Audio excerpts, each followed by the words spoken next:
Merci d'être avec nous sur AL24 News au sommaire de l'actualité de ce lundi 5 juin.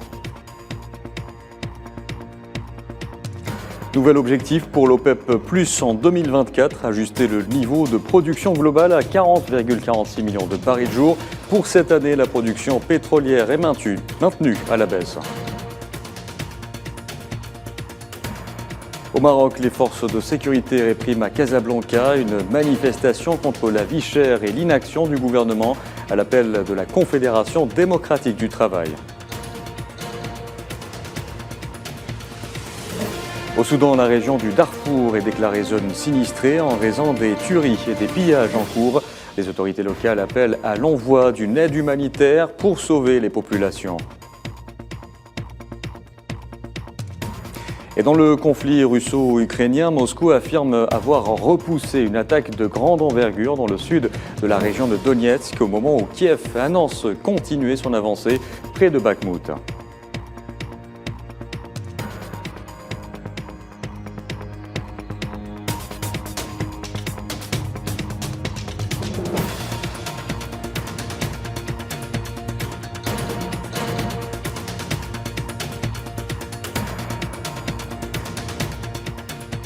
Bonjour à tous, 40,46 millions de barils jour en 2024, c'est le niveau de production pétrolière globale décidé par l'OPEP+.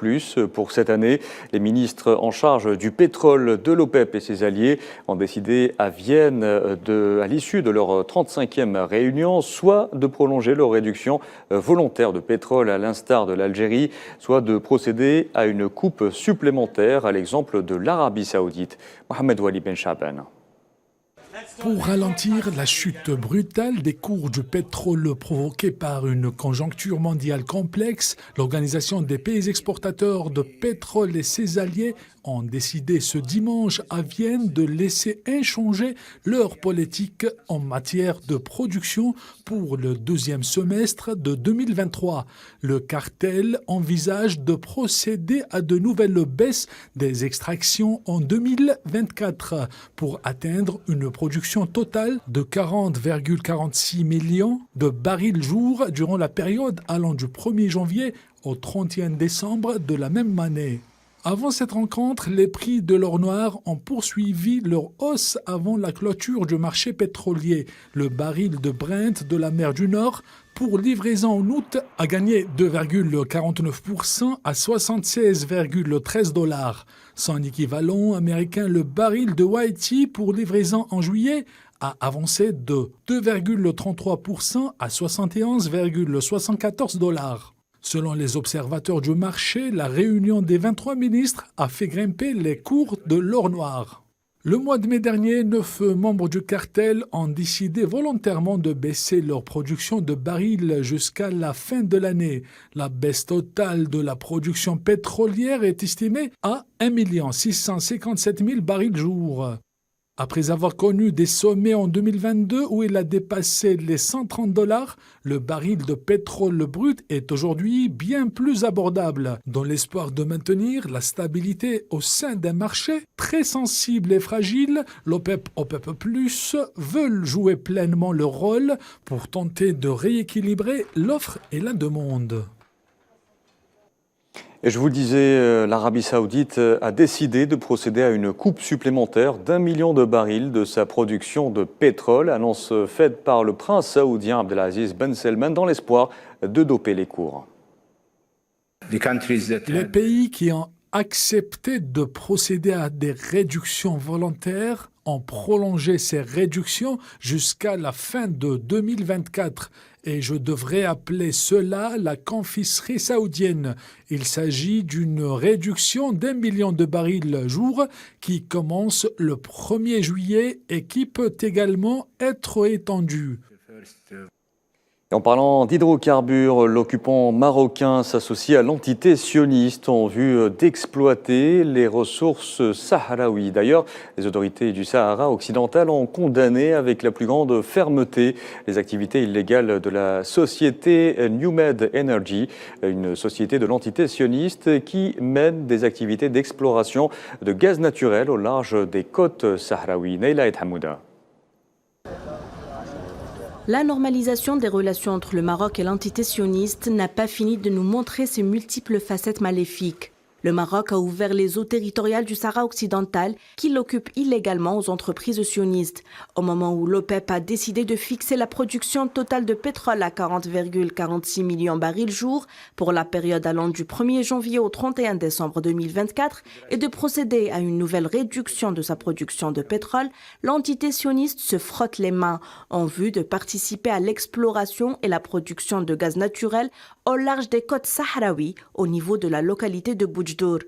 L'accord en question fait la part belle aux deux sociétés sionistes NewMed Energy et Adarco Energy. Elles détiendront chacune 37,5% du permis offshore. Le reste, soit 25% des parts, ira au Maroc. La durée totale d'exploitation, elle sera de 8 ans. L'autorité pétrolière et minière sahraoui dénonce et condamne avec la plus grande fermeté les activités illégales que mène la société NewMed Energy, qualifiant ces activités d'illicites dans un territoire occupé, sans le consentement du peuple sahraoui, estimant que ces activités aident à perpétuer une occupation illégale. Non satisfaite d'avoir spolié la terre des Palestiniens, l'entité sioniste se tourne maintenant vers le territoire occupé du Sahara occidental, en vue de se livrer à l'exploitation non autorisée de ses ressources gazières. L'implication de NewMed Energy dans l'occupation illégale du Sahara occidental ne fait que confirmer la face hideuse de l'occupant marocain, qui est devenu la porte d'entrée de l'entité sur le continent africain, au mépris de la tradition panafricaine de soutien au peuple en lutte. Et les dépassements du Maroc se produisent même à l'intérieur de ses frontières légales. Je vous le disais en titre, les forces de sécurité marocaines ont réprimé hier à Casablanca une manifestation contre la vie chère et l'inaction du gouvernement à laquelle avait appelé la Confédération démocratique du travail. Plusieurs milliers de personnes venues des 4 coins du pays avaient répondu à l'appel de la CDT pour réclamer la hausse des salaires et la baisse des prix.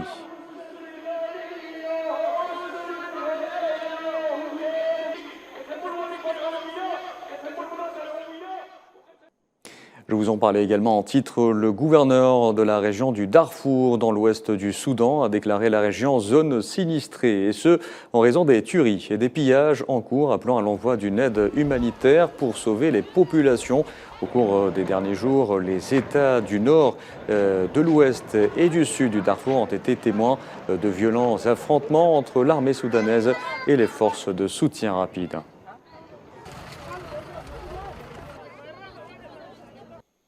Au Nigeria, à présent, au moins 30 personnes ont été tuées samedi lors d'attaques menées par des hommes armés dans plusieurs villages de l'État de Sokoto, dans le nord-ouest du pays. Selon la police, les personnes tuées appartenaient à un groupe d'autodéfense de la zone de gouvernement local de Tangaza. En Afrique, toujours, les Bissau-Guinéens ont voté hier pour les législatives en vue de renouveler les 102 sièges de l'Assemblée nationale dissoute il y a plus d'1 an au cours d'une crise institutionnelle. Les résultats ne sont pas attendus avant mardi soir, au plus tôt, quand un nouveau Premier ministre sera nommé.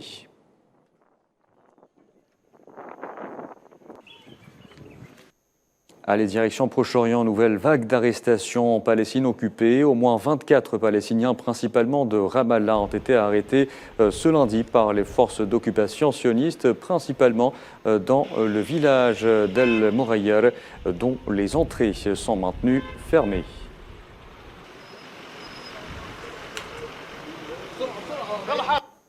L'ambassade iranienne en Arabie Saoudite va rouvrir ses portes mardi, scellant le rapprochement entre les deux puissances après plus de 7 ans de rupture. Pour rappel, Téhéran et Riyad ont conclu en mars un accord surprise par l'entremise de la Chine, prévoyant la réouverture de leurs ambassades respectives et la mise en œuvre d'accords de coopération économique et de sécurité signés il y a plus de 20 ans.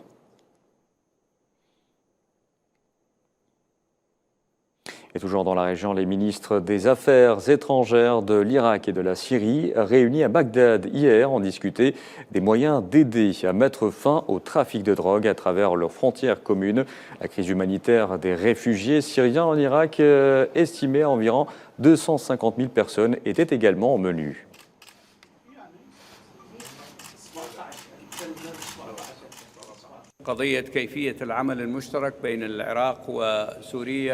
Aujourd'hui, nous avons discuté de la coopération entre l'Irak et la Syrie pour lutter contre le trafic de drogue. On sait que l'Irak est un corridor de trafic et malheureusement la consommation de drogue a envahi la société irakienne. Il est donc important de travailler collectivement avec les pays voisins pour lutter contre ce phénomène dangereux qui se prolifère dans notre société, mais aussi dans la société syrienne.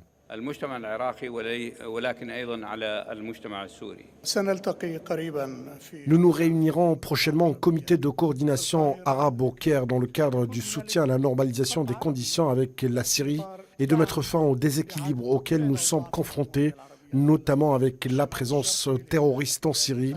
Nous voulons résoudre beaucoup de problèmes qui conduiraient au respect et au renforcement de la souveraineté des deux pays frères, la Syrie et l'Irak.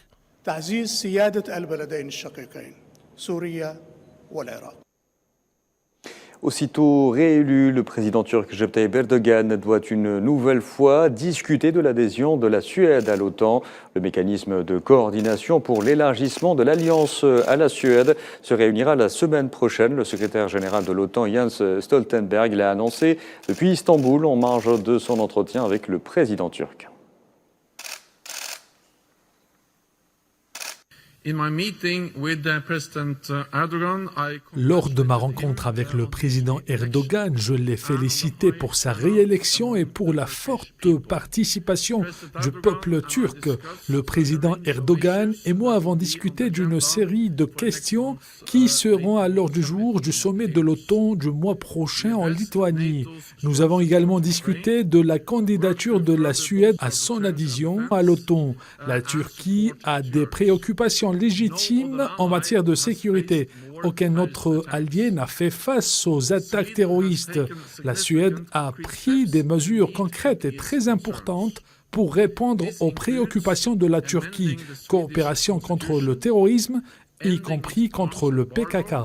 And stepping up counter-terrorism cooperation, including against the PKK. La Turquie où l'inflation est repassée en mai sous la barre des 40% pour la première fois en 16 mois, conséquence notamment d'une mesure temporaire de gratuité du gaz. Le président Recep Tayyip Erdogan, qui entame un troisième mandat, a dit vouloir faire de la lutte contre l'inflation sa priorité.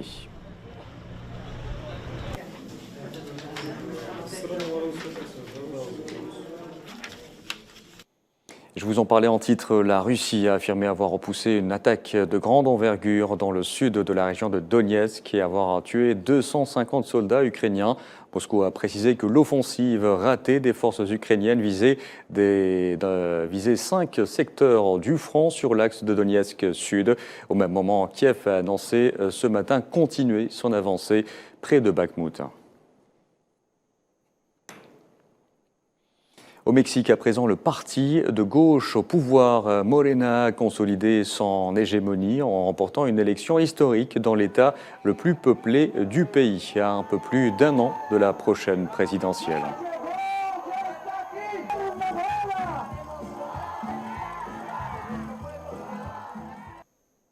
Et enfin, ce n'est pas Zlatan qui dit au revoir au foot, c'est plutôt le foot qui dirait au revoir à Zlatan. Ce style d'expression a tant collé à la peau du joueur suédois Zlatan Ibrahimovic, à 41 ans, a raccroché les crampons. Il a annoncé la fin de sa carrière hier à l'issue du dernier match de la saison de l'AC Milan. L'heure est donc à la reconversion pour le joueur au style inimitable, tenté par un rôle d'entraîneur ou de dirigeant.